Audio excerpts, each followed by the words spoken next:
ഗലാത്യർ അധ്യായം 3. നിയമമോ വിശ്വാസമോ? 1.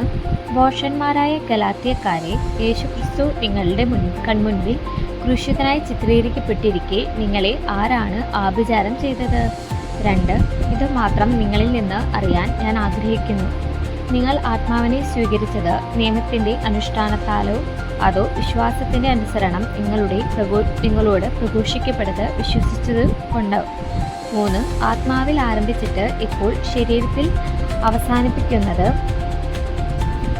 അവസാനിപ്പിക്കുവാൻ മാത്രം ഭോഷന്മാരാണോ നിങ്ങൾ? 4. നിങ്ങൾ സഹിച്ചവയത്രയും വ്യർത്ഥമായിരുന്നുവോ? തീർത്തും വ്യർത്ഥം. 5. നിങ്ങൾക്ക് ആത്മാവിനെ നൽകുകയും നിങ്ങളുടെ ഇടയിൽ അത്ഭുതങ്ങൾ പ്രവർത്തിക്കുകയും ചെയ്യുന്നവൻ അങ്ങനെ ചെയ്യുന്നത് നിങ്ങളുടെ നിയമാനുഷ്ഠാനം നിമിത്തമോ അതോ നിങ്ങളോട് പ്രഘോഷിക്കപ്പെട്ടത് വിശ്വസിച്ചത് കൊണ്ടോ? 6. അബ്രഹാം തന്നെയും ദൈവത്തെ വിശ്വസിച്ചു, അത് അവന് നീതിയായി പരിഗണിക്കപ്പെട്ടു. 7.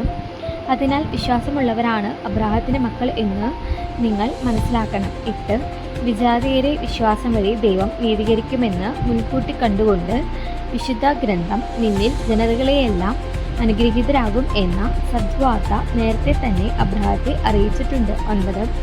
ആകയാൽ വിശ്വാസമുള്ളവർ വിശ്വാസിയായ അബ്രഹത്തോടൊത്ത് അനുഗ്രഹം പ്രാപിക്കുന്നു. 10.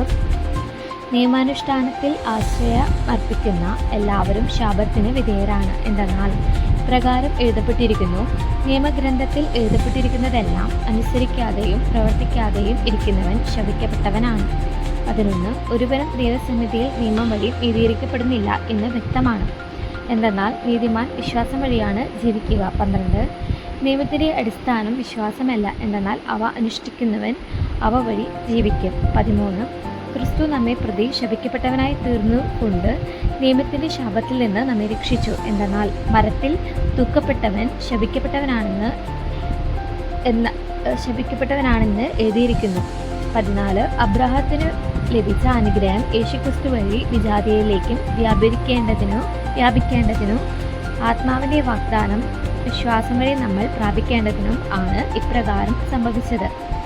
നിയമവും വാഗ്ദാനവും. 15. സഹോദരരെ, മനുഷ്യ സാധാരണമായ ഒരു ഉദാഹരണം പറഞ്ഞാൽ, ഒരുവന്റെ ഉടമ്പടി ഒരിക്കൽ സ്ഥിരീകരിച്ചതിനു ശേഷം ആരും അത് അസാധുവാക്കുകയോ അതിൽ എന്തെങ്കിലും കൂട്ടിച്ചേർക്കുകയോ ചെയ്യാറില്ല. 16.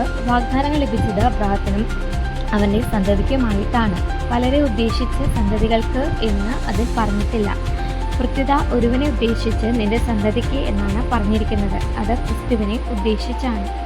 17. ഞാൻ പറയുന്നത് ഇതാണ്, 430 വർഷങ്ങൾക്ക് ശേഷം നിലവിൽ വന്ന നിയമം ദൈവം പണ്ടു തന്നെ സ്ഥിരീകരിച്ച ഉടമ്പടിയെ വാഗ്ദാനത്തെ നീക്കിക്കളയത്തക്കവിധം അസാധുവാക്കുകയില്ല. 18. എന്തെന്നാൽ പാരമ്പര്യാവകാശ നിയമത്തിൽ നിന്നാണ് ലഭിക്കുന്നതെങ്കിൽ അതൊരിക്കലും വാഗ്ദാനത്തിൽ നിന്നായിരിക്കുകയില്ല. എന്തെന്നാൽ ദൈവം അബ്രഹാത്തിന് അത് നൽകിയത് വാഗ്ദാനം വഴിയാണ്, പിന്നെ എന്തിനാണ് നിയമം? 19.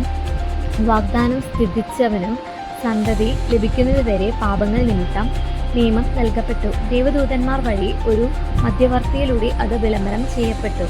20. ഒന്നിൽ കൂടുതൽ പേരുണ്ടെങ്കിലേ മധ്യവർത്തി വേണ്ടു, എന്നാൽ ദൈവം ഏകനാണ്. നിയമത്തിൻ്റെ ഉദ്ദേശ്യം. 21. അങ്ങനെയെങ്കിൽ നിയമം ദൈവത്തിൻ്റെ വാഗ്ദാനങ്ങൾക്ക് വിരുദ്ധമാണോ? ഒരിക്കലുമല്ല.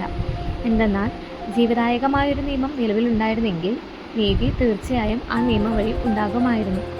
22. എന്നാൽ യേശുക്രിസ്തുവിലുള്ള വിശ്വാസം വഴി വിശ്വാസികൾ വാഗ്ദാനം പ്രാപിക്കേണ്ടതിന് എല്ലാവരും പാപത്തിന് അധീനരാണെന്ന് വിശുദ്ധ ഗ്രന്ഥം പ്രഖ്യാപിച്ചു. 23. വിശ്വാസം ആവിർഭവിക്കുന്നതിന് മുമ്പ് നമ്മൾ നിയമത്തിൻ്റെ കാവലിലായിരുന്നു. വിശ്വാസം വെളിപ്പെടുന്നതുവരെ നിയന്ത്രണാതീതരായി കഴിയുകയും ചെയ്തു. 24. തന്നിമിത്തം നമ്മൾ വിശ്വാസത്താൽ നീതീകരിക്കപ്പെടേണ്ടതിന് ക്രിസ്തുവിൻ്റെ ആഗമനം വരെ നിയമം നമ്മുടെ പാലകനായിരുന്നു. 25. ഇപ്പോഴാകട്ടെ വിശ്വാസം സമാഗതമായ നിലയ്ക്ക് നമ്മൾ പാലകന് അധീനരല്ല. പുത്രത്വവും അവകാശവും. 26. യേശുക്രിസ്തുവിലുള്ള വിശ്വാസം വഴി നിങ്ങളെല്ലാവരും ദൈവപുത്രന്മാരാണ്. 27. ക്രിസ്തുവിനോട് ഐക്യപ്പെടാൻ വേണ്ടി സ്നാനം സ്വീകരിച്ചിരിക്കുന്ന നിങ്ങളെല്ലാവരും ക്രിസ്തുവിനെ ധരിച്ചിരിക്കുന്നു. 28. യഹൂദനെന്നോ ഗ്രീക്കുകാരനെന്നോ അടിമയെന്നോ സ്വതന്ത്രനെന്നോ പുരുഷനെന്നോ സ്ത്രീയെന്നോ വ്യത്യാസമില്ല, നിങ്ങളെല്ലാവരും യേശുക്രിസ്തുവിൽ ഒന്നാണ്. 29.